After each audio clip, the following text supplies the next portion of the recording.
Ya, bismillahirrahmanirrahim. Assalamualaikum warahmatullahi wabarakatuh.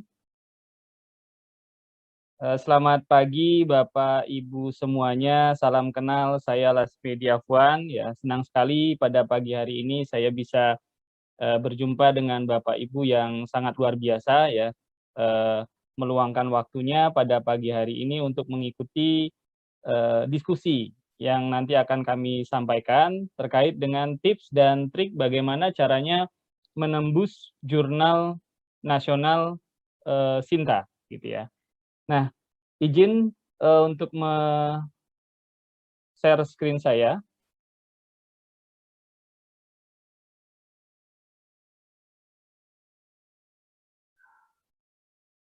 Apakah slide saya sudah bisa terlihat, Bu Aini? Sudah Pak, sudah ganteng Baik. sekali itu fotonya. Aduh, iya. Foto saya beberapa tahun yang lalu ini, Bu. Masih sama sampai Masih sekarang. sama ya, ya. Iya dong Alhamdulillah, Bu. Pak. Ya. Baik, Bapak Ibu. Jadi tadi sudah disampaikan bahwa kami dari jurnals.id mencoba untuk membagi beberapa tips yang nanti mungkin Bapak Ibu bisa mencoba ketika Bapak Ibu akan submit di jurnal nasional yang terakreditasi Sinta. Nah, Bapak Ibu kemarin sudah apa mengikuti link link YouTube kami, yaitu saya dan Pak Yogi ya. Nanti bisa bisa video hari ini juga bisa diakses di YouTube. Kami sudah buat live streamingnya. Baik Bapak Ibu, sebelum saya mulai, saya ingin menyampaikan bahwa saya di sini bukan bermaksud untuk menggurui Bapak Ibu sekalian. Saya percaya Bapak Ibu mungkin jauh lebih berpengalaman dari kami, kemudian lebih memiliki pengetahuan yang jauh lebih hebat dibandingkan kami semua yang ada di sini pada pagi hari ini. Tapi pada prinsipnya adalah pada pagi hari ini kita mencoba untuk saling berbagi, kemudian saling berdiskusi, dan harapannya semua jadi bisa untuk submit di jurnal nasional terakreditasi Sinta, dan semua papernya bisa diterima di jurnal terakreditasi Sinta tadi, dan semuanya jadi hebat. Kita bisa punya karya yang kita publikasikan, kemudian bisa disitasi oleh teman sejawatnya kita, teman seprofesinya kita, akademisi, guru, dan lain sebagainya. Mohon izin untuk menyampaikan materi pada pagi hari ini. Jadi apa yang akan kita bahas pada sharing hari ini? Yang pertama adalah tips dan trik agar paper itu bisa diterima di jurnal Sinta, jurnal terakreditasi Sinta. Kemudian yang kedua adalah kami mencoba untuk memperkenalkan aktivitas kami, yaitu ada namanya journals.id. Nanti kami akan mencoba memperkenalkan ke Bapak Ibu aktivitas apa saja yang sudah dilakukan oleh journals.id ini. Kemudian yang ketiga, nanti kita akan membahas mengenai bagaimana caranya submit jurnal via online journal system atau menggunakan OJS. Baik Bapak Ibu, eh, terkait dengan materi yang pertama bahwa kita sebagai seorang peneliti, Bapak Ibu guru, kemudian dosen atau peneliti, itu pekerjaan penelitiannya itu belum bisa dikatakan selesai. Jadi penelitiannya kita itu belum bisa dikatakan selesai, kita belum selesai melakukan kegiatan peneliti, jika penelitiannya kita atau hasil penelitiannya kita itu belum dipublikasikan. Atau Bapak Ibu belum mendokumentasikannya dalam bentuk artikel jurnal, atau belum dibuat menjadi sebuah hak kekayaan intelektual, atau Bapak Ibu belum menuangkan di dalam buku atau textbook. Nah, jadi yang paling penting adalah ketika kita sudah melakukan melakukan penelitian, tahap selanjutnya yang harus kita selesaikan adalah publikasi, Bu. Jadi akan sangat percuma ketika Bapak Ibu sudah melakukan penelitian, akan tetapi penelitian tersebut tidak dipublikasikan, sehingga orang lain atau teman sejawat, koleganya kita, kemudian peneliti, akademisi, dan lainnya tidak mengetahui apa yang sudah Bapak Ibu kerjakan.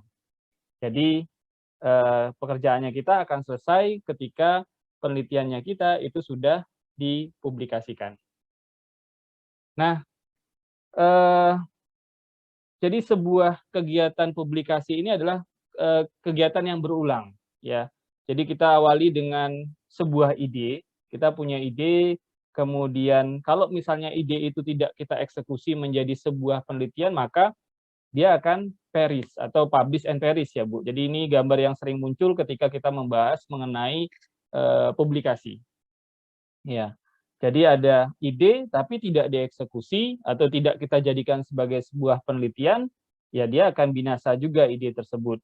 Kemudian, riset juga sama, riset tidak kita tulis, hasil risetnya kita tidak kita tulis, maka dia akan binasa juga, akan perish juga. Kemudian setelah riset ditulis kemudian tidak dipublikasikan, hanya sebagai draft saja.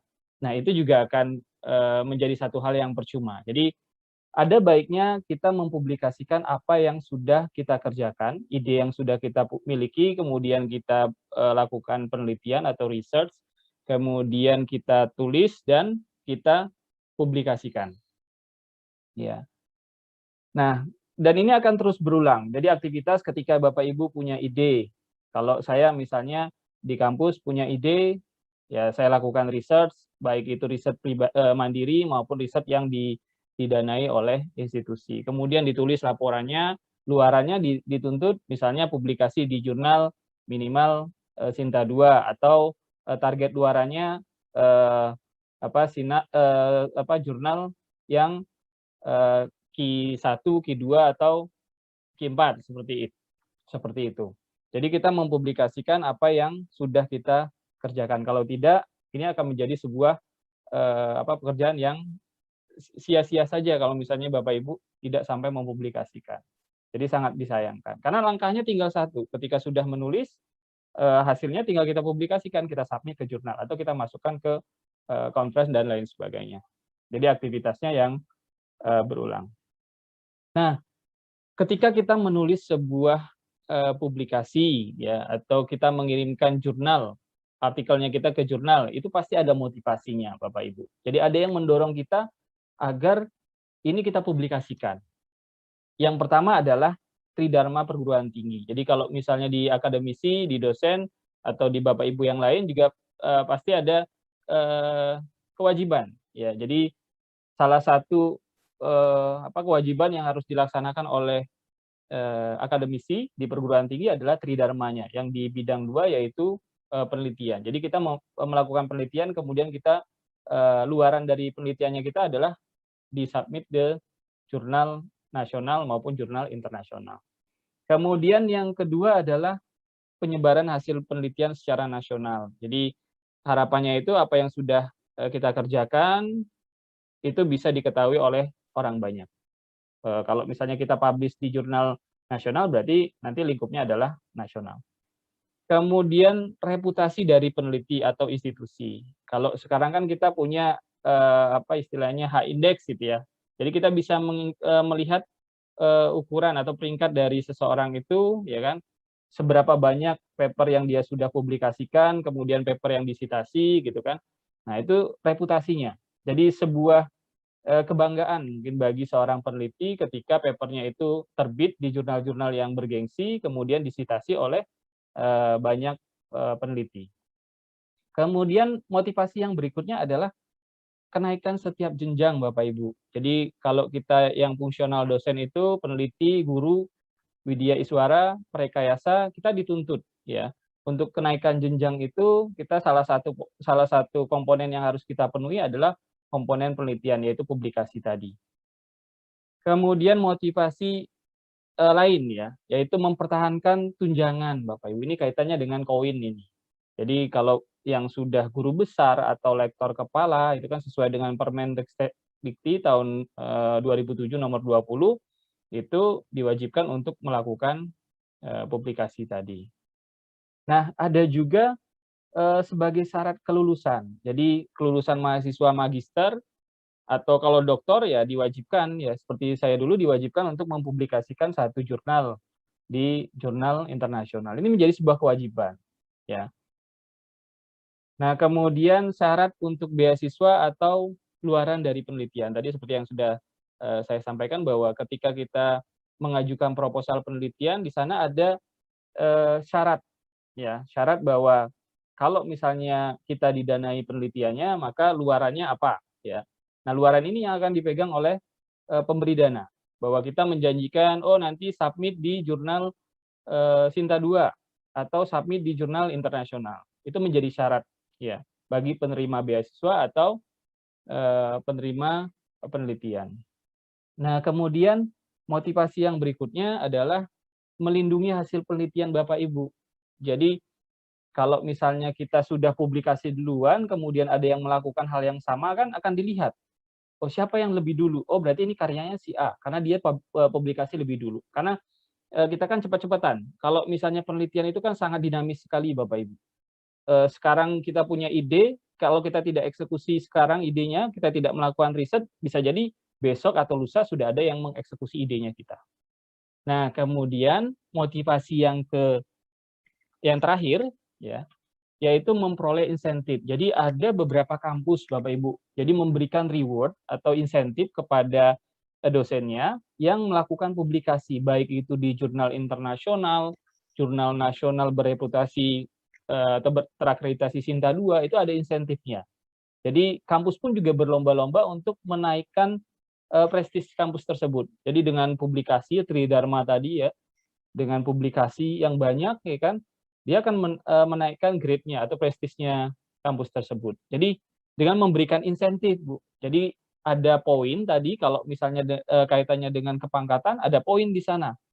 Jadi kita bisa ngumpulin poin kalau misalnya mau naik jenjang dari lektor ke lektor kepala kan mengumpulkan poin. Kemudian kalau dari lektor kepala ke guru besar juga sama, mengumpulkan poin. Nah, ada motivasi yang terakhir adalah memperoleh insentif publikasi, ya dari universitas atau dari instansi. Kalau di tempat kami itu sudah ada insentifnya Bapak Ibu. Jadi kalau misalnya dosen berhasil menembus jurnal internasional kuartil 1 itu nilainya kalau tidak salah 50 juta. Ya. Kemudian Q2 itu nilainya 25 juta. Q3 itu insentifnya 15 juta. Kemudian Q4 itu nilainya 10 juta, dipotong pajak tapi Bapak Ibu. Jadi pajaknya 5% nanti dipotong. Nah ini motivasi. Jadi mungkin di antara beberapa motivasi ini ada yang menjadi motivasi Bapak Ibu mendorong untuk melakukan publikasi nantinya. Nah, kemudian ketika kita punya motivasi, ada juga alasan kenapa kita tidak publikasi. Jadi alasannya berbagai macam Bapak Ibu. Jadi tidak ada waktu. Karena publikasi itu atau menulis paper itu memang kita butuh meluangkan waktu lebih gitu ya, Bu. Karena paper itu tidak bisa langsung jadi dalam waktu 1-2 malam. Tidak bisa kita kebut dalam waktu 1 malam gitu ya, seperti membangun candi, tidak bisa seperti itu. Karena paper itu kan kita tulis, kita baca literatur review, kemudian kita tulis lagi, baca, koreksi lagi, kemudian perbaiki dan seterusnya. Looping dia, berulang, pekerjaannya berulang. Sampai bahwa paper yang kita buat itu benar-benar sempurna. Kemudian sulit publikasi dalam bidang keilmuannya. Nah, ini alasan saja sebenarnya. Kalau menurut saya ketika kita sudah terjun di sebuah bidang, ya kita harus totalitas di dalam bidang tersebut. Ya, kalau misalnya saya di informatika, ya saya akan totalitas di sana. Kemudian penelitian membutuhkan banyak waktu dan sulit gitu ya. Nah, ini alasan juga sebenarnya ya, bahwa waktunya banyak, iya benar memang waktunya banyak. Tapi kalau misalnya kita mampu untuk memanajemen waktu, oh kapan saya harus melakukan penelitian, ya insya Allah bisa ditulis papernya. Jadi kalau misalnya dalam 1 tahun kita punya target, oh saya dalam 1 tahun harus publikasi 3-4 paper gitu ya. Nah caranya bagaimana? Ya kolaborasi Bapak Ibu.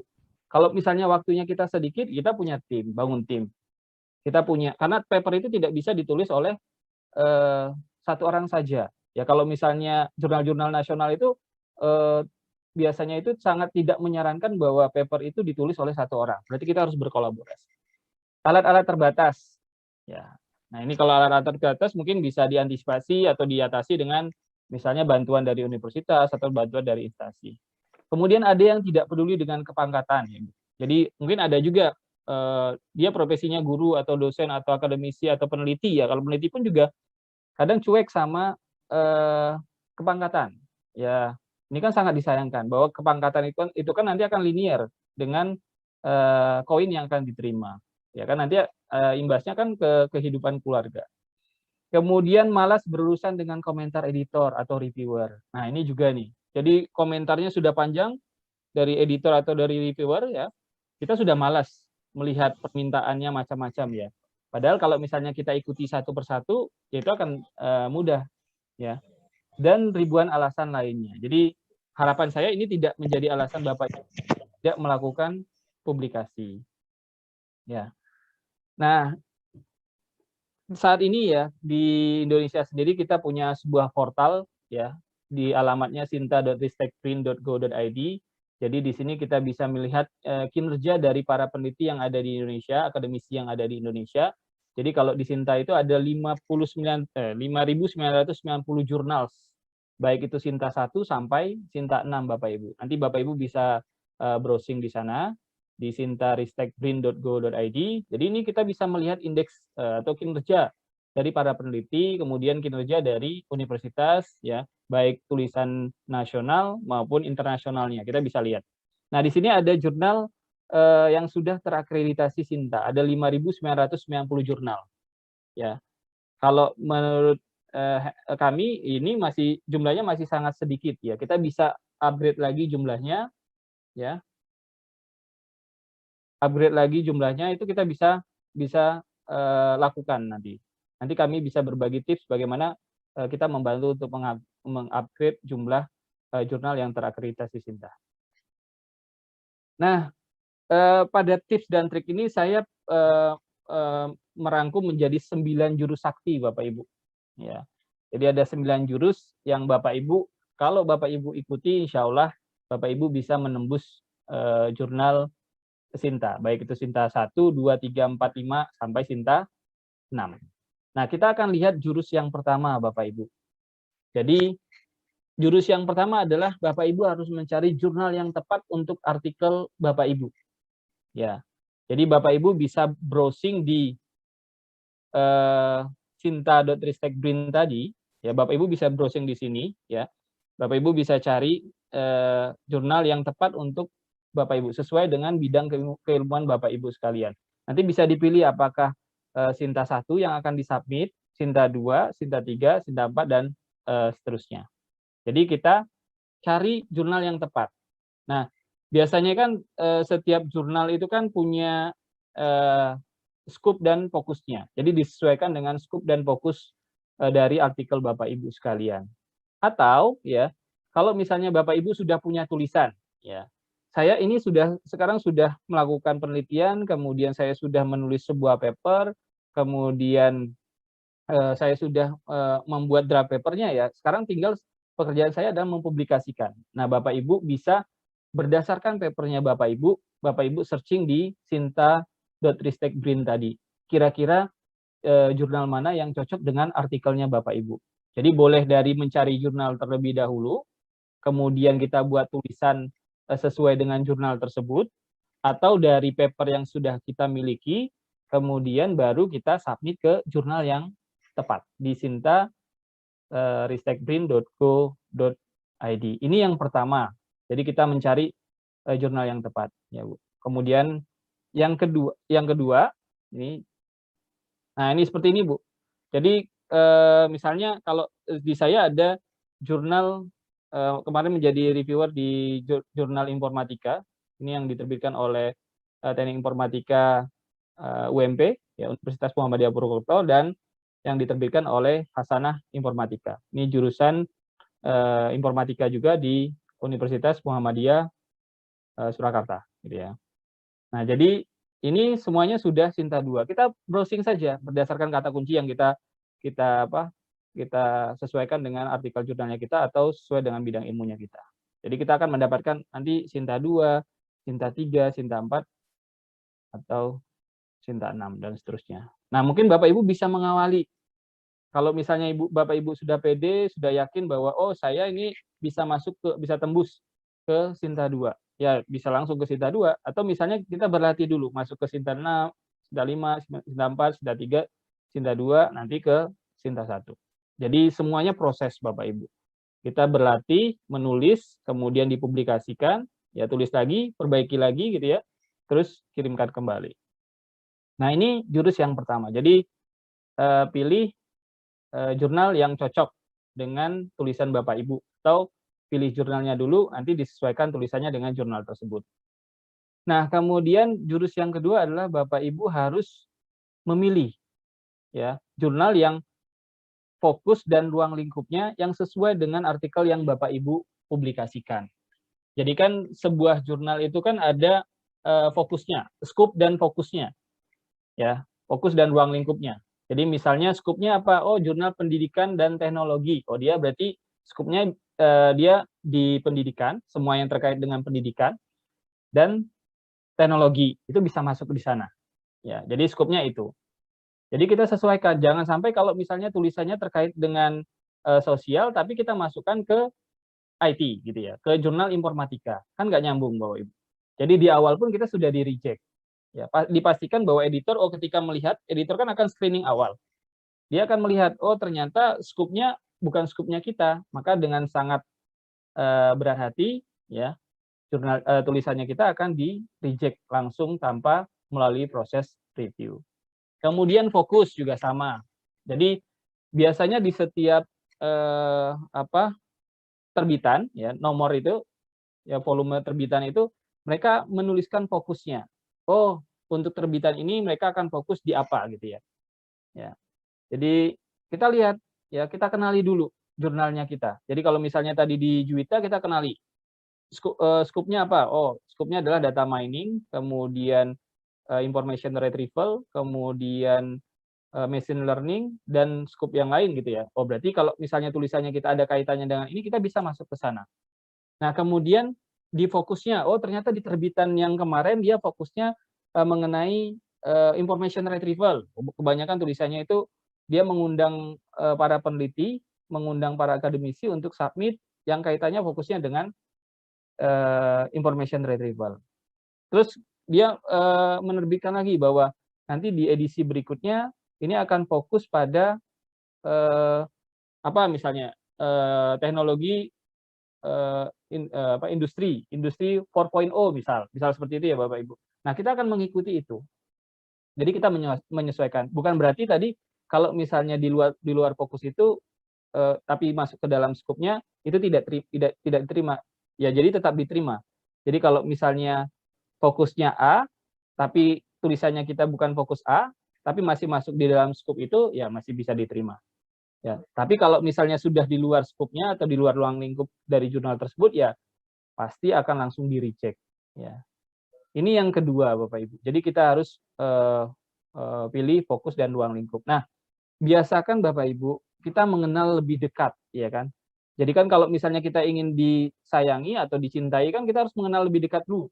Kita pengen diterima artikelnya kita harus mengenal persis jurnal atau tempat kita akan submit artikelnya kita. Kita kenal misalnya. Di sana mereka ada arsip ya, arsip dari volumenya mereka, volume 1 dan seterusnya itu kita baca satu persatu. Oh, seperti ini gitu ya modelnya mereka. Ya. Jangan kita memejamkan mata. Kita tidak, pokoknya kita fokus pada tulisannya kita. Kemudian kita tinggal kirim saja, tidak melihat ruang lingkupnya mereka, tidak pernah melihat atau membaca artikel yang sudah dipublikasikan di tempat mereka. Nah, ini salah nih Bapak Ibu. Jadi akan sangat berat untuk kita diterima di jurnal tersebut. Jadi fokus dan ruang lingkupnya yang sesuai ya. Kemudian, nah ini contohnya Bapak Ibu, ini beberapa tulisan yang di-reject ya. Di-reject karena apa? Tadi fokus dan skopnya itu ternyata tidak sesuai gitu ya. Nah, ini misalnya ada pengembangan sistem informasi pengelolaan pendadaraan studi kasus Fakultas Teknik Universitas Jenderal Sudirman. Nah, ini di-reject ya, karena pertama skopnya tidak sesuai ya. Kemudian terlalu lokal gitu ya, mengangkat tema yang lokal. Dia mengangkat tema terkait dengan pengembangan sistem informasi pengelolaan pendadaraan di Fakultas Teknik Universitas Jenderal Sudirman. Kemudian yang ini juga sama, jadi ditolak. Karena apa? Ruang lingkupnya tidak masuk. Ya, bukan berarti tulisannya kita jelek, tapi bisa jadi itu tidak masuk scope atau fokus dari jurnal tersebut. Nah, ini implementasi website. Padahal kalau di Juwita itu fokusnya adalah atau scope-nya adalah di data mining, machine learning, kemudian artificial intelligence dan lain sebagainya. Nah, ditolak sama mereka, ya. Jadi pastikan di jurusan yang kedua ini scope dan fokusnya itu sesuai dengan jurnal yang kita tuju. Nah, ini yang diterima ya, yang diterima di jurnal Hasanah Informatika gitu ya. Jadi kita bisa lihat tulisan-tulisannya seperti apa gitu ya. Ini ruang lingkupnya, jurnal informatika komputer, jurnal ilmu komputer dan informatika. Ini ruang lingkup atau skupnya. Ya, nanti di setiap terbitan ada fokusnya. Jadi kita sesuaikan saja. Ya. Kan kita sebagai orang yang akan submit kan kita harus mengenal. Ya. Kita yang harus beradaptasi terhadap jurnal, bukan jurnal yang beradaptasi terhadap kita, karena mereka sudah tanpa tulisannya kita, mereka tetap publish gitu ya. Jadi kita yang merendah, gitu. Jadi kita pahami secara detil, kemudian mengenal secara dalam gitu ya terkait dengan jurnal yang akan kita tuju. Nah, kemudian jurus yang ketiga yang Bapak Ibu harus perhatikan yaitu panduan. Nah, ini kadang kita menyepelekan Bapak Ibu. Jadi author guideline itu atau panduan untuk penulis sebagai penulis itu kita abaikan saja. Padahal itu penting sekali. Mereka sudah menulis di menunya itu ada panduan untuk penulis. Ya kita harus mengikuti ya. Atau istilahnya mereka sudah menyediakan template Bapak Ibu. Ini sering kali nih Bapak Ibu. Jadi mengirimkan semaunya penulis saja. Jadi tulis, padahal di mereka sudah ada template bahwa ditulis 2 kolom. Kemudian gaya merekanya itu, gaya tulisannya mereka, itu ada yang menggunakan misalnya IMRAT, ada introduction, kemudian metodologi, kemudian result and discussion gitu ya, dan kemudian ada kesimpulan di sana. Nah, penulis tidak mengikuti ini gitu ya. Kadang penulis semaunya. Dia menulis pendahuluan, kemudian di sana ada tinjauan pustaka, padahal sebenarnya tinjauan pustaka bisa juga dituliskan di dalam pendahuluan. Nah, jadi sangat disarankan untuk mengikuti panduan yang sudah diberikan oleh jurnalnya. Jadi ikuti template-nya, ya. Kalau sekarang kan, oh saya tidak bisa mengikuti template. Oh sudah banyak jasa yang bisa membantu kita untuk menyesuaikan antara tulisannya kita dengan template dari jurnal tersebut. Ya. Ikuti gaya selingkungnya istilahnya ya Bapak Ibu ya. Jadi kan jurnal itu kita ikuti seperti apa ya, karena tadi Bapak Ibu harusnya ketika ingin submit, Bapak Ibu mengenal terlebih dahulu, lihat satu persatu paper yang sudah pernah terbit di sana. Gayanya seperti apa. Insya Allah bisa diterima Bapak Ibu. Saya pernah mengalami ya di Sintat 3 atau Sintat 4 saya lupa. Nah, jadi awalnya di banyak revisi, akhirnya saya mengikuti polanya mereka. Oh, saya baca secara lengkap, kemudian saya pelajari, oh model mereka seperti ini, saya ikuti, ya. Akhirnya bisa diterima, gitu ya, karena mengikuti panduan ini. Nah, ada juga jurnal yang strict Bapak Ibu. Jadi ketika misalnya Bapak Ibu sudah submit, kalau sekarang kan sudah terakreditasi misalnya, jurnalnya sudah terakreditasi Sinta 2. Kalau sudah Sinta 2 itu kan ibarat wanita cantik sekali gitu ya, banyak diminati atau banyak dicari oleh anak muda gitu ya. Kalau misalnya dia masih muda, dicari anak muda gitu ya. Nah, kan banyak yang ingin melamar gitu Bapak Ibu. Sama seperti jurnal. Kalau misalnya dia Sinta 2, Sinta 1 gitu ya. Kan banyak yang akan submit. Padahal dalam satu kali terbit dia hanya 5 sampai 10 artikel gitu ya. Nah, kan yang lamar banyak sekali. Mereka cara awal yang akan mereka lakukan, editor itu lakukan adalah seleksi dulu. Ini sesuai dengan panduan atau tidak. Oh, kalau tidak sesuai panduan, ya kita reject langsung saja. Kenapa harus kita terima? Wong kita sudah punya aturan, punya panduan, tapi tidak mau diikuti. Apalagi nanti kalau misalnya kita sudah review kemudian dikasih revisi, gitu kan? Jadi sudah direview, diserahkan revisinya ke reviewnya ke penulis, tapi ternyata sama penulis tidak direvisi, ya kan? Waktunya sudah terbuang, waktu reviewernya sudah terbuang, waktu editornya juga sudah terbuang. Padahal yang ngantri masih banyak. Nah, jadi harus perhatikan panduan penulis ini atau author guideline ini. Nah, ikuti gayanya gitu ya. Apakah dia menggunakan model Imrat, nanti bisa dijelaskan oleh Pak Yogi secara detail kalau untuk substansi gitu ya, atau terkait dengan model selingkung ini, gaya selingkung ini, nanti akan dijelaskan detail oleh Pak Yogi. Nah, ini kita bisa lihat ya Bapak Ibu. Tak kenal maka tak sayang gitu ya. Jadi harus kenal dulu, baru bisa sayang gitu. Nah, kemudian jurus yang keempat ini penting ya. Cek artikel untuk melihat tingkat plagiasi. Kita sudah punya software yang bisa kita pakai untuk melakukan pengecekan plagiasi. Ya, Turnitin atau menggunakan Grammarly yang berbayar gitu ya. Wah, mahal gitu ya. Ya tinggal urunan Bapak Ibu. Kalau saya sekarang punya berlangganan dengan Grammarly ya. Bayar iya, tapi agar bayarannya itu lebih murah, ya kita urunan. Ya saya hanya bayar berapa, 45.000 kalau tidak salah untuk 1 tahun. Ya, kita bisa punya fasilitas untuk pengecekan Grammarly gitu ya. Bahkan di sana ada plagiasinya. Atau misalnya di kampus, kampus sudah berlangganan Turnitin gitu ya. Bisa digunakan secara gratis. Ya kampus yang bayar gitu ya. Jadi kita cek plagiasinya. Nah, usahakan untuk tingkat plagiasinya itu maksimal ya tingkat ini ya kemiripan gitu ya, maksimal 15%. Jadi ya bagaimana caranya Bapak Ibu ketika misalnya ada artikel, ya Bapak Ibu tidak mengcopy langsung semua gitu ya, atau mengkutip semua gitu ya, tapi dilakukan parafrase. Ya, nanti kalau bahasan parafrase mungkin kita akan lakukan di di webinar selanjutnya untuk terkait dengan model parafrase di artikel. Nah, ini yang keempat, jadi dicek plagiasinya Bapak Ibu. Bahkan kan di pengajuan kepangkatan pun harus melampirkan pengecekan Turnitin atau pengecekan tingkat kemiripan antar artikel gitu ya. Jadi ini jurus yang keempat yang perlu kita perhatikan bahwa kita sudah melakukan plagiasi. Bahkan ada teman saya itu yang tulisannya mungkin benar-benar tingkat plagiasinya itu di bawah 10%. Berarti kan dengan kata lain mengetikkan sendiri menggunakan parafrase, dia ketikan maknanya sama tapi model kalimatnya berbeda, ya kan.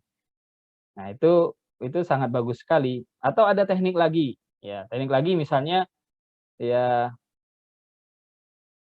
teknik ininya ya, triknya ya, mungkin ada kalimat masukin ke bahasa Indonesia, kemudian terjemahkan ke bahasa Inggris, terjemahkan lagi ke bahasa yang lain, balikin lagi ke bahasa Indonesia. Nanti kan berbeda jadinya. Maknanya sama tapi kata yang digunakan bisa berbeda. Ini jurus yang keempat yang perlu kita perhatikan. Nah, kemudian yang kelima Bapak Ibu, ini sering kali ketika misalnya kita mengirimkan jurnal atau artikel jurnal, di sana ada masukan dari reviewer. Ya, jadi saya sering lihat, oh ternyata artikelnya itu menggunakan artikel yang sudah lama sekali gitu ya. Kemudian hanya di daftar pustakanya hanya 5 saja, 5 sampai 10 artikel. Kan ini sangat kurang Bapak Ibu. Kadang itu di sebuah jurnal itu mensyaratkan bahwa eh, daftar pustaka yang digunakan itu ya minimal 15 yang diambil dari jurnal top atau dari proceeding-proceeding gitu ya, yang top. Jadi sangat disarankan bahwa Bapak Ibu nanti referensinya itu Bapak Ibu ambil dari jurnal-jurnal yang top tadi. Misalnya jurnal yang sudah terakreditasi Sinta 2, Sinta 3 gitu ya, atau Sinta 1 gitu ya. Nah, Bapak Ibu ambil dari sana dan ambil beberapa tahun terakhir gitu ya. Misal 5 tahun terakhir gitu ya. Ada jurnal yang mensyaratkan bahwa eh, usahakan untuk untuk daftar pustakanya itu menggunakan artikel yang terbit 5 tahun terakhir, atau ada yang 3 tahun yang terakhir, atau ada yang masih masih belum terlalu strict, ya 5 sampai 10 tahun yang terakhir, gitu ya. Nah, ini penting kita perhatikan Bapak Ibu. Jadi jangan bukan bukan berarti saya tidak menyarankan untuk menggunakan textbook, kalau selama itu definisi yang sudah tetap, ya nggak masalah kita menggunakan textbook, tapi ambil textbook yang terbaru. Ya, kadang kan ada textbook yang sudah 1980-an, 1960-an gitu ya yang kita gunakan. Padahal ada textbook yang sudah diupdate gitu ya, tapi tidak kita gunakan sebagai daftar pustaka. Nah, jadi ini penting sekali kita memperhatikan daftar pustaka. Ya. Kemudian Yang keenam, gunakan software reference manager untuk memudahkan dalam pengelolaan artikel referensi tadi. Bapak Ibu sudah download semua artikel, ya dijadikan sebagai referensinya Bapak Ibu dalam melakukan penelitian, kemudian menulis karya ilmiahnya ya. Nah, akan sangat baik kalau Bapak Ibu menggunakan software reference manager. Menggunakan apa? Zotero boleh, Mendeley boleh, EndNote boleh, atau software manager yang lain. Karena kita tidak lagi berkutat dengan masalah teknis terkait dengan daftar pustaka, penulisan daftar pustaka. Karena nanti kan ada jurnal A pakainya model citasinya IEEE, ada yang menggunakan Harvard, ada yang menggunakan apa, ada yang menggunakan American style gitu ya. Kemudian ada yang menggunakan format IUP ya. Nah, kita akan berkutat di teknis kalau misalnya kita tidak menggunakan software reference manager. Karena pada daftar pustaka kan harus benar Bapak Ibu. Kita mensitasi kemudian menuliskan daftar pustaka itu kan harus titiknya benar, komanya benar, petik duanya benar, urutan tahunnya benar, kemudian penerbitnya siapa, kemudian kalau dia ada doinya berapa gitu ya. Harus dicantumkan formatnya seperti apa gitu. Nah, kita tidak akan berkutat dengan masalah teknis ini kalau misalnya kita sudah menggunakan software reference manager. Saya ada beberapa kali mereview tulisan ya, itu tidak menggunakan reference manager, software untuk reference manager. Ya dikembalikan, tolong direvisi, diperbaiki, tapi dikirimkan lagi juga sama, tidak diperbaiki juga ya. Kalau kita kan gampang mengeceknya Bu, kalau misalnya dia menggunakan software reference manager itu kan akan terlihat. Ketika kita klik di daftar pustaka, itu akan terlihat. Ketika kita klik di paragraf, ada citasinya gitu ya, akan terlihat. Ya. Jadi pekerjaannya akan jadi lama, ya, memakan waktu. Tapi kalau kita misalnya menggunakan software reference manager, pakai Mendeley oke, pakai Zotero boleh, pakai EndNote juga boleh, pakai software-software yang lain yang Bapak Ibu anggap mudah ya silakan gitu ya. Yang penting itu memudahkan kita. Karena nanti bisa jadi seperti ini Bapak Ibu. Kita mengirimkan artikel jurnal, ternyata scoop dan fokusnya itu bukan scoop dan fokusnya kita. Kita sudah buat nih format template-nya, sesuaikan dengan format template, tapi scoop-nya tidak masuk di sana. Maka kita akan pindahkan, ya kan? Yang kita lakukan kan dapat komentar dari mereka, perbaiki, revisi, tapi tidak kita submit lagi di sana karena scoop-nya jelas sudah tidak sesuai. Nah, maka kita akan pindahkan ke jurnal yang lain. Kita harus menyesuaikan lagi template. Ya, template di sana model citasinya, gaya citasinya juga harus dirubah lagi, stylenya harus dirubah lagi. Kan butuh waktu lagi gitu ya. Tapi dengan menggunakan software seperti ini kan gampang sekali kita untuk menyesuaikan template tersebut gitu ya. Nah, ini yang keenam. Jadi sangat penting kalau Bapak Ibu itu menggunakan software reference manager. Bahkan saya sekarang pun juga mewajibkan bahwa mahasiswa saya ketika seminar proposal atau misalnya tugas akhirnya ya, saya cuma tanya, daftar pustakanya pakai apa, dikelola pakai apa? Kalau dia manual, waduh, saya minta untuk diperbaiki, pakai Mendeley. Jadi saya tidak akan lagi memeriksa daftar pustaka itu. Format daftar pustaka itu tidak kita periksa lagi. Kan masa kita akan mengecek satu persatu Bapak Ibu titik, oh ini salah, kurang tahunnya, kemudian kurang koma, kurang petik 2, kan tidak seperti itu. Pekerjaan itu kan pekerjaan teknis sekali. Nah, kemudian yang berikutnya Bapak Ibu, tapi ini sifatnya tidak wajib ya Bapak Ibu. Jadi Bapak Ibu kan sudah mengenal jurnalnya. Di sana kan ada editorialnya siapa, kemudian reviewernya siapa gitu ya. Nah, Bapak Ibu bisa melihat secara detail gitu ya. Ada reviewernya, oh misalnya reviewernya Last Media Apuan. Di sana dia mencantumkan apa? Mencantumkan Google Scholar-nya. Jadi kita bisa periksa di sana, oh ternyata reviewer ini bidangnya adalah ini. Sama bidangnya dengan bidang kita. Berarti bisa jadi ada tulisannya reviewer tersebut yang ada kaitannya dengan tulisannya kita. Tidak ada salahnya kita untuk mensitasi. Jadi kita boleh mensitasi paper dari reviewer jurnal tersebut asal dia berkaitan. Tapi kalau misalnya tidak berkaitan jangan dipaksa Bapak Ibu. Ya. Nah, dengan kata lain, cara seperti ini adalah cara untuk menyenangkan hati reviewer. Reviewer kan juga akademisi, peneliti, guru gitu ya. Dia punya Google Scholar. Kalau misalnya disitasi kan berarti kan nilai citasinya kan naik gitu ya. Apalagi kalau misalnya tulisannya di jurnal Sinta 2 misalnya, kan skornya naik nanti. Nanti pengaruh sama rankingnya dia, kan prestisnya dia juga. Kalau dia ngecek di Sinta2.Ristek Brain tadi, oh rankingnya saya untuk afiliasinya saya selama 3 tahun terakhir saya nilainya berapa? Saya kalau misalnya saya pribadi nilainya 259 gitu ya. Kalau Pak Yogi itu tinggi sekali tuh nilainya. Dia udah ranking berapa di afiliasi di Unsud gitu ya. Kalau misalnya saya berarti kan 259 di antara 1000 dosen gitu ya yang ada di Unsud. Kalau Pak Yogi berapa? Ada dosen juga yang sudah publikasi di Citasi, tulisannya bagus karena publikasi di Q1 misalnya di Citasi sudah 300 citasi. Nah, ini kan akan meningkatkan prestisnya dia. Oh, bahwa dia di Unsud rankingnya adalah 1 gitu ya. Itu kalau di Unsud ranking 1 itu Pak Budi Aji, Wakil Dekan Fakultas Ilmu Kesehatan Universitas Jenderal Sudirman. Itu ranking 1 dia. Kenapa? Sudah 300 orang yang mensitasi satu papernya dia yang Q1 gitu ya. Jadi nilainya tinggi. Nah, jadi kan secara prestis kan meningkat gitu ya. Ya, walaupun sebenarnya kita bisa melakukan trik agar citasinya kita itu meningkat. Tapi ya biarkanlah secara natural bahwa papernya kita, paper reviewernya itu kalau misalnya memang cocok dengan tulisannya kita citasi. Tapi kalau tidak cocok jangan dipaksakan. Jadi tidak wajib Bapak Ibu. Akan tetapi jika ada paper dari reviewer yang berkaitan dengan paper kita, kenapa tidak? Ya, artinya apa? Ya memang paper itu ada kaitan. Ya, selain ada kaitan, kita bisa menyenangkan hati reviewer. Oh, reviewernya senang juga. Oh, ini paper citasi tulisan saya. Wah, bagus juga tulisannya kan. Nah, kenapa tidak saya terima gitu ya? Jadi diterima dengan revisi minor gitu, misal ya. Ini jurus yang ketujuh atau tips yang ketujuh. Nah, yang ke-8 adalah Bapak Ibu sudah memilih, sudah tahu skupnya, sudah melakukan penelitian, sudah menulis artikelnya, ya sudah dipilih nih, sudah tahu, oh saya akan masukkan ke sana, ya.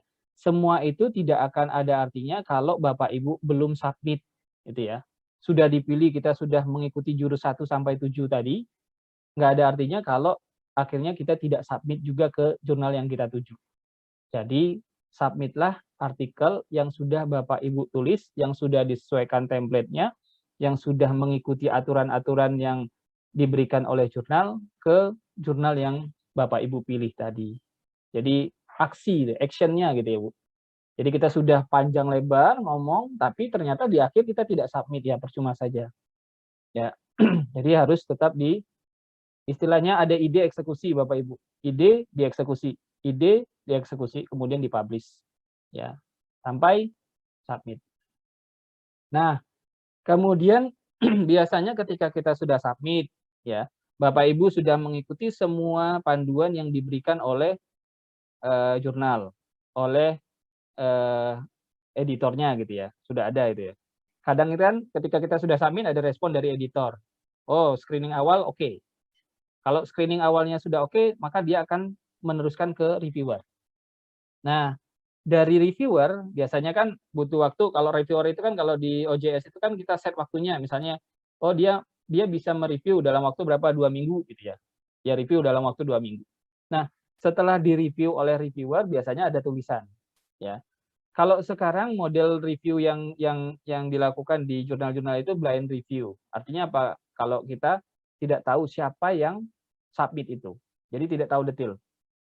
Siapa yang submit, emailnya apa, kemudian dari mana, itu nggak tahu. Yang kita tahu hanya judul, kemudian isi dari artikel itu. Blind review. Double blind juga. Biasanya double blind. Jadi ada 2 review. Kalau misalnya terjadi pertentangan antara reviewer pertama sama reviewer yang kedua, ya nanti editor akan menambahkan satu lagi reviewernya gitu ya. Nah, jadi yang terakhir adalah ikuti semua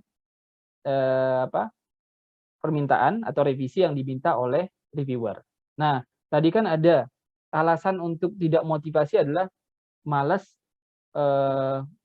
melihat komentar atau malas untuk merevisi komentar atau komentar dari reviewer atau dari editor. Nah, ini ikuti saja, Bu. Karena kita motivasinya tadi, oh saya pengen dapat koin. Motivasi yang finansial ya saya pengen dapat koin, ya ikuti saja. itu ada prosesnya. Bahwa sebuah publikasi itu kan proses awal sampai kita sampai di accepted atau sampai kita menerima yang namanya letter of acceptance gitu ya. Jadi jadilah seorang penulis yang baik ya. Jadi ikuti semua kemauannya gitu ya. Lah kalau sudah diikuti ya kenapa tidak diterima gitu kan. Sama seperti kita kan. Kalau anak baik ya kan, bapaknya minta apa, nyuruh apa, semuanya diikuti, ya anaknya ngomong, "Pak, saya minta uang," ya pasti dikasih gitu ya. Oh, ini anak sudah baik, ikuti, bantuin orang tua, ya kenapa tidak diberikan. Sama seperti, jurnal ini. Kalau misalnya Bapak Ibu sudah mengikuti apa yang diminta oleh reviewer, baik itu reviewer 1, reviewer 2, ya, kemudian, misalnya di sana ada statement bahwa diterima dengan revisi minor atau diterima dengan revisi major atau ditolak ya. Kalau ditolak ini kalau misalnya sudah di-screening awal oleh editor biasanya tidak ditolak Bapak Ibu, paling kita revisi. Ya. Nah, ini yang ke-9. Jadi ikuti semua tahapan awal tadi sampai akhir Bapak Ibu ikuti. Nah, akhirnya Bapak Ibu setelah kita berdarah-darah tadi ya, mencari, kemudian melakukan apa, penulisan artikelnya kita, menyesuaikan dengan template, kemudian kita lakukan pengecekan plagiasi, kemudian, daftar pustakanya kita sudah sesuai gitu ya, semua sudah sesuai, maka hasil akhirnya adalah Bapak Ibu diterima, ya. Ini kan ada perjalanan panjang sebenarnya, Bu. Seperti yang sudah saya sampaikan di awal bahwa kita publikasi tadi itu adalah sebuah perjalanan yang panjang.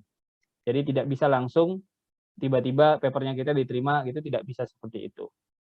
Karena ada proses di sana. Nah, ini akhirnya kita diterima. Nah, tahap akhirnya adalah Bapak Ibu akan mendapatkan yang namanya, LOA, ya. Ini terakhir LOA yang saya terima ini tahun 2021, 12 Maret kemarin, ya. Jadi, kita akan mendapatkan LOA itu. Nah, kalau misalnya, nanti diterbitkan di bulan apa, ya yang penting kita sudah dapat LOA-nya. Kalau sudah dapat LOA kan, berarti kan sudah resmi gitu, bahwa kita artikelnya bisa dipublikasikan di sana. Nah ini, 9 jurus, tapi nanti akan ditambahkan oleh Pak Yogi. Kemudian saya akan mencoba melanjutkan ke slide berikutnya. Jadi Bapak Ibu terkait dengan, submit artikel di jurnal, baik itu nasional, kalau sekarang kita khususnya nasional maupun internasional itu ada proses Bapak Ibu, dan tidak bisa langsung diterima. Saya ingat di tahun 2019 itu ketika saya submit di sebuah, jurnal internasional ditolak, langsung ditolak Bapak Ibu. Padahal itu syarat untuk kelulusan, ya. Ditolak, akhirnya down, kemudian mencoba untuk bangkit lagi Bapak Ibu. Jadi, kadang kan kita takut untuk ditolak, ya ketika misalnya Bapak Ibu sudah pernah ditolak sekali ya, ditolak berkali-kali itu hal yang biasa saja gitu ya, perbaiki lagi gitu ya. Jadi kegagalan ada bukan untuk ditakuti tapi dipelajari. Jadi Bapak Ibu bisa pelajari nih, oh kenapa saya ditolak? Di sana ada komentar dari reviewer. Oh ditolak karena ini, perbaiki Bapak Ibu. Submit lagi ke tempat yang lain yang skupnya sama dengan tulisannya kita.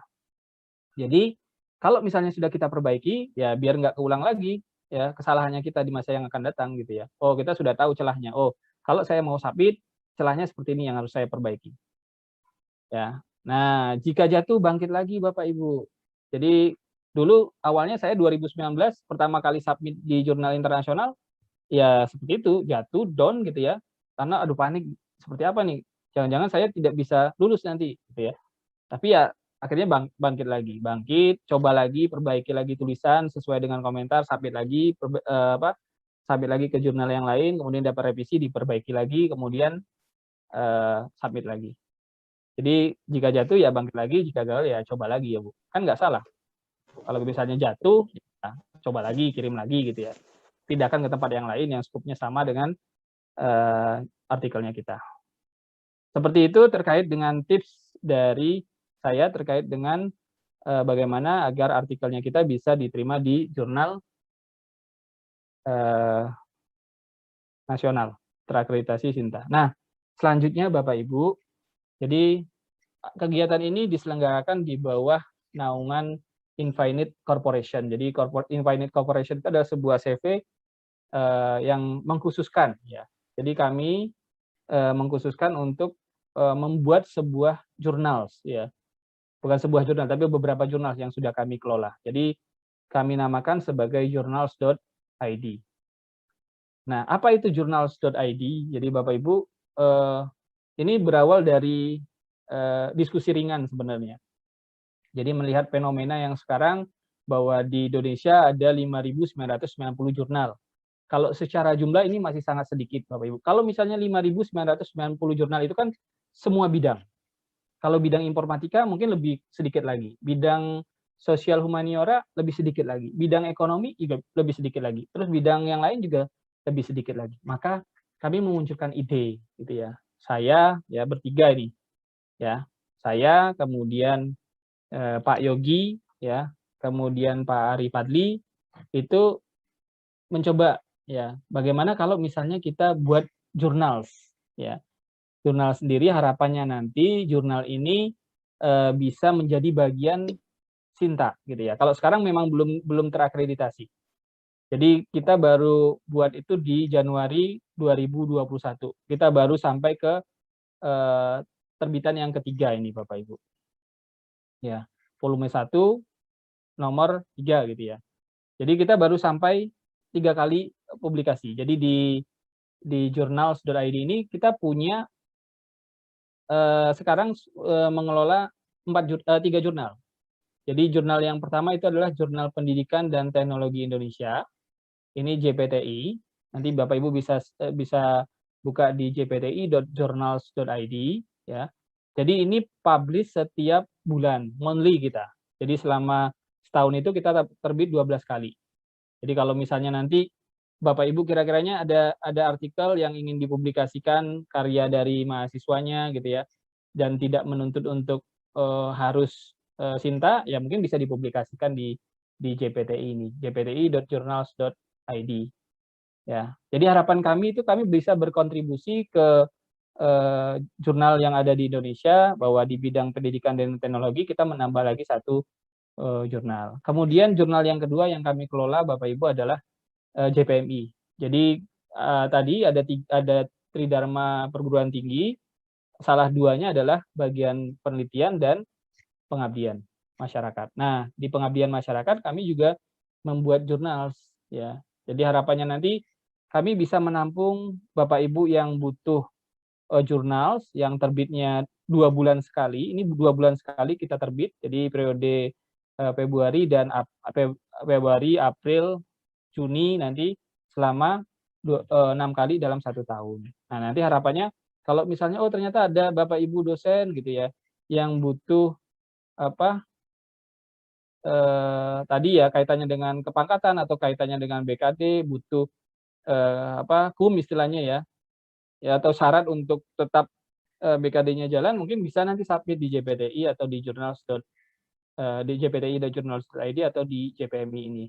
Kemudian yang terbaru sekali ini Bapak Ibu, kami melihat bahwa oh jangan sampai kita hanya di bidang pendidikan dan teknologi saja dan hanya di pengabdian. Kita mencoba untuk membuat sebuah jurnal yaitu Jurnal Ilmu Sosial Humaniora Indonesia. Jadi kita singkat dengan JISI.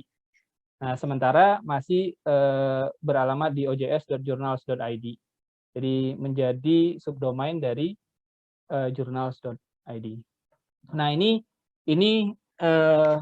journals.id. Jadi kami mencoba untuk menyelenggarakan kegiatan seperti ini, mencoba berbagi ke Bapak Ibu bagaimana agar nanti Bapak Ibu yang sudah punya artikel, kemudian nanti kita bersama-sama dipublikasikan baik itu di Sinta, kalau misalnya memang belum mau di Sinta ya bisa di jurnal kami ya. Ini nilainya kalau di angka kredit itu 10 kalau tidak salah, kalau jurnal nasional yang belum terakreditasi.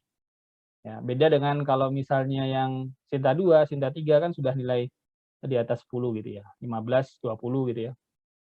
Gitu. Nah, ini jurnal yang kami kelola. Dan harapan kami ke depan, kami juga akan mengelola jurnal-jurnal yang lain.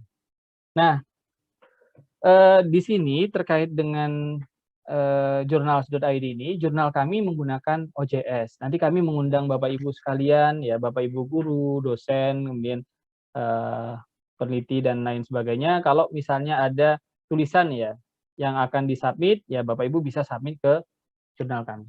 Salah satunya di jurnal kami. Nah, jadi Apa yang Bapak Ibu harus lakukan untuk submit di jurnal via online journal system, jadi OJS ini ya, sudah populer sekali digunakan sebagai apa istilahnya software untuk mengelola jurnal ya secara online gitu ya. Jadi yang pertama adalah Bapak Ibu harus punya artikel terlebih dahulu. Artikelnya ya sesuai dengan template yang ada pada jurnal tersebut. Ya kalau misalnya di JPMI sudah ada template-nya, kita menggunakan satu kolom ya. Kemudian JPMI juga sama, kita menggunakan satu kolom ya. Ya, abstraknya bahasa Indonesia, bahasa Inggris, gitu ya, judulnya bahasa Indonesia, bahasa Inggris. Kemudian yang dilakukan adalah register, ya. Jadi Bapak Ibu bisa register. Kemudian login, input data, ya. Semua data yang dibutuhkan Bapak Ibu masukkan, upload artikel, input metadata. Nah, kemudian revisi jika ada revisi dari reviewer. Jadi kalau sudah submit kan nanti akan direview, kemudian dilakukan review dari reviewer itu akan dikirimkan kembali ke Bapak Ibu melalui editor, kemudian revisi kalau misalnya ada revisi. Tapi umumnya biasanya tulisannya kita itu tetap ada revisinya Bapak Ibu. Karena tidak ada yang benar-benar tulisan yang sempurna 100% itu tidak ada. Pasti ada typo misalnya tidak sesuai template, margin tidak sesuai, kemudian jenis hurufnya tidak sesuai, maka diminta untuk direvisi. Kecuali misalnya editornya berbaik hati. Jadi ada juga yang mungkin di jurnal yang dia sampai layouting detailnya itu dilakukan oleh editornya. Ya, tapi bisa jadi di sana ada charge tambahan atau istilahnya APC ya, article processing charge-nya. Ya, kalau misalnya Hasana itu kalau tidak salah 1 atau 1,5 ya Pak Yogi ya. Kemudian ada lagi yang di Surabaya di mana itu di jurnal JTIK apa itu ada istilah fast track-nya juga gitu ya. Kalau di kami di JPTI ini kita kena juga APC-nya ya kan, article processing chart-nya ya. Jadi di sana nanti kami akan memberikan apa istilahnya reward buat editor, reward untuk reviewer kan, kemudian reward untuk tim pengelola gitu ya Bapak Ibu. Nah, ini nanti bisa coba di jpti.journals.id dan jpmi.journals.id, atau kalau yang Bapak Ibu yang jurusannya ilmu sosial humaniora bisa nanti submit di GC. Nah, ini JPTI saya contohkan bahwa di JPTI nanti Bapak Ibu bisa pilih menu daftar ya kalau misalnya belum terdaftar, kemudian kalau sudah diklik menu daftar, maka kita diminta untuk masukin username dan lain sebagainya gitu ya. Daftar biasa ketika kita registrasi di sebuah situs. Ya, kemudian kalau sudah nanti otomatis akan masuk ke halaman login Bapak Ibu. Nah, ini ada namanya Add Seki gitu ya. Kemudian kita bisa klik di sini ada menu kirim naskah baru atau mau edit profil juga bisa. Kalau misalnya kirim naskah baru ya tinggal klik naskah baru. Nah, kalau sudah nanti tinggal diisi saja Bapak Ibu ketentuannya dicentang semua nih. Ada komentar untuk editor atau tidak gitu ya. Tidak ada. Oh, kalau tidak ada ya tinggal next saja. Ya, kita klik kirim naskah, kemudian pilih biasanya ini adalah file utama naskah, kita upload filenya kita gitu ya. Ya, di sini ada upload file, kalau mau diubah bisa diubah kalau ini sudah diupload ya. Nah, kemudian lanjutkan. Nah, kalau lanjutkan ya tinggal dituliskan, sesuaikan saja metadata yang dibutuhkan Bapak Ibu. Judulnya tadi, abstraknya, kemudian daftar kontributor dari artikelnya Bapak Ibu gitu ya. Jadi ada beberapa langkah. Nah, kalau sudah diisi semua metadatanya, nah tinggal di next lagi. Ya, kita sudah menambahkan kontributor, tinggal di next. Nah, tinggal selesai kirim naskah. Sudah konfirmasi nih. Kalau terakhir, kalau sudah konfirmasi itu, maka Bapak Ibu tinggal menunggu. Nah, biasakan untuk melakukan pengecekan, ya. Biasakan untuk melakukan pengecekan entah itu beberapa hari sekali, atau biasanya ada notifikasi yang akan masuk ke emailnya Bapak Ibu kalau misalnya ada revisi yang diberikan oleh reviewer. Nah, seperti ini ketika Bapak Ibu akan submit di OJS, khususnya di Jurnal Pendidikan dan Teknologi Indonesia atau JPTI. Baik Bapak Ibu, itu yang bisa saya sampaikan terkait bagaimana tips untuk artikelnya kita bisa diterima. Ya, tadi ada 9 jurus yang Bapak Ibu bisa ikuti, nanti bisa ditambahkan oleh Pak Yogi. Kemudian kami sudah memperkenalkan apa itu journals.id. Jadi harapannya kami, ya Bapak Ibu nanti juga bisa berkontribusi di JPTI, menjadi bagian dari JPTI, entah itu sebagai autor atau sebagai bagian sebagai reviewer yang ada di JPTI. Kami sangat terbuka untuk Bapak Ibu bisa bergabung dengan kami. Baik, seperti itu. Saya kembalikan lagi ke Ibu moderator, kepada Bu Aini. Terima kasih Bu, saya kembalikan ke Bu Aini kembali.